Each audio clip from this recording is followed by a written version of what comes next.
it's just me and you. Salut à toi, c'est Théo de Nouvelle Classe. Aujourd'hui, on attaque les méthodes sur le rayonnement solaire. J'espère que t'es prêt. C'est parti pour la première méthode.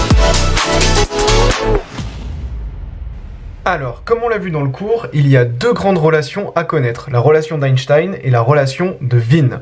Et bien là, on va utiliser dans cette première méthode la relation d'Einstein. On va déterminer la masse solaire transformée chaque seconde en énergie, donc delta M. La puissance rayonnée par le soleil est P égale 4 fois 10 puissance 6 watts, en utilisant la relation d'Einstein, ou équivalence masse-énergie, donc c'est la même chose, c'est la même relation, déterminer la masse solaire delta M transformée chaque seconde en énergie delta E. Et on nous rappelle la relation d'Einstein, delta E égale delta M C au carré, avec C la célérité de la lumière, qui est égale à 3,0 fois 10 puissance 8 mètres par seconde moins 1. La première chose, pour pouvoir déterminer la différence de masse delta M, ça va être de déterminer l'énergie, la différence d'énergie delta E. Ici, on commence par calculer delta E, car notre objectif est de déterminer delta M, et donc on va lever l'inconnu delta E. Comme on l'a vu dans le cours, on sait que la puissance est égale à l'énergie divisée par la durée d'observation.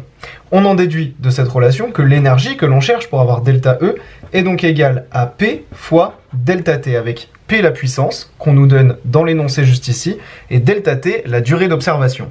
On nous dit dans l'énoncé qu'on veut calculer la masse solaire delta M transformée chaque seconde en énergie delta E. Ça veut dire qu'on veut calculer ce ratio chaque seconde, donc pour une durée d'observation d'une seconde. On va donc en déduire que notre durée d'observation delta T ici, elle est égale à 1 seconde. Maintenant que je sais ça, eh bien je peux calculer l'énergie sans aucun problème et dire que delta E est égal à P fois delta T, ce qui est égal à 4 fois 10 puissance 6 watts, comme on l'a vu dans l'énoncé, fois 1 seconde, car on donne delta T en secondes, ce qui est égal à 4 fois 10 puissance 6 joules, car on exprime une énergie en joules.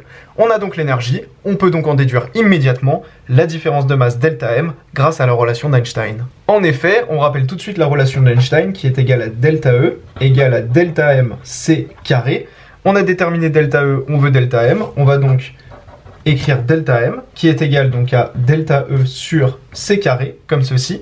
Delta E, on l'a calculé juste au-dessus, 4 fois 10 puissance 6 joules, comme ceci, sur C qui est la célérité de la lumière dans le vide, égale à 3,0 fois 10 puissance 8, et attention, on n'oublie pas de mettre ce calcul au carré, car on veut la célérité au carré, c'est très important, faut pas oublier ce genre de petits détails dans notre calcul, et si on réalise ce calcul à la calculatrice, on obtient 4 fois 10 puissance moins 11 kg, le résultat est exprimé en kilogrammes par seconde, car effectivement, on voulait cette différence de masse, l'étude de la différence de masse chaque seconde. Donc on exprime le résultat en kilos, différence de masse par seconde.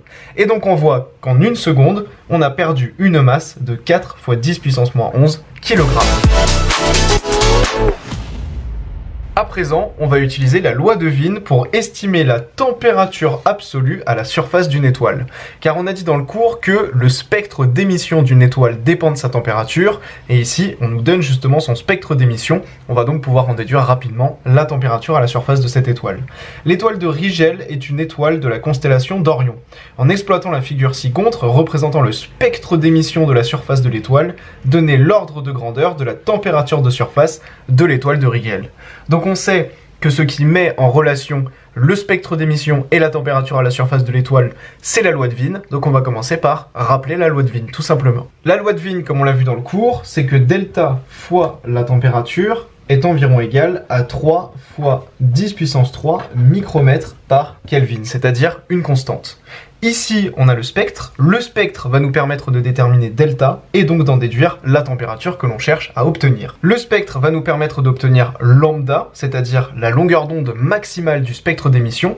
Et en ayant lambda, étant donné qu'ici on a une constante, on pourra en déduire tout de suite la température T, c'est très très simple. Pour repérer le lambda max sur notre spectre, on va prendre le point maximum de notre spectre, qui est environ situé ici, et on va aller chercher sur les abscisses la longueur d'onde correspondante. On voit qu'on est à ce niveau-ci, c'est-à-dire à environ 480 nanomètres, car notre échelle est graduée en nanomètres.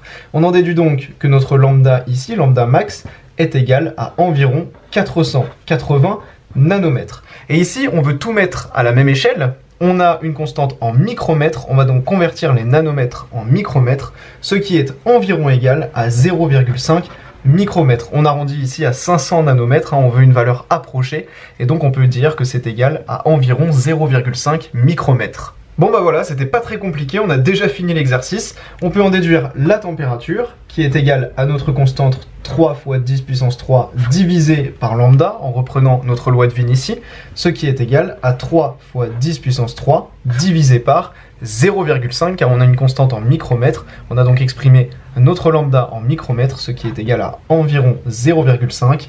Et ça nous donne environ 6 fois 10 puissance 3 Kelvin quand on réalise ce calcul à la calculatrice. On peut donc en déduire que notre étoile a une température de surface de 6 fois 10 puissance 3 Kelvin, c'est-à-dire 6000 Kelvin. Et voilà, j'espère que cette vidéo était très claire. Je te dis à tout de suite sur novelleclasse.com pour découvrir la vidéo sur les exercices corrigés. Cette vidéo a été réalisée en partenariat avec Nathan, et si tu veux t'entraîner sur plus d'exercices et plus de méthodes, je t'invite à te procurer leur livre, l'ABC du bac. A tout de suite sur novelleclasse.com pour attaquer la prochaine vidéo.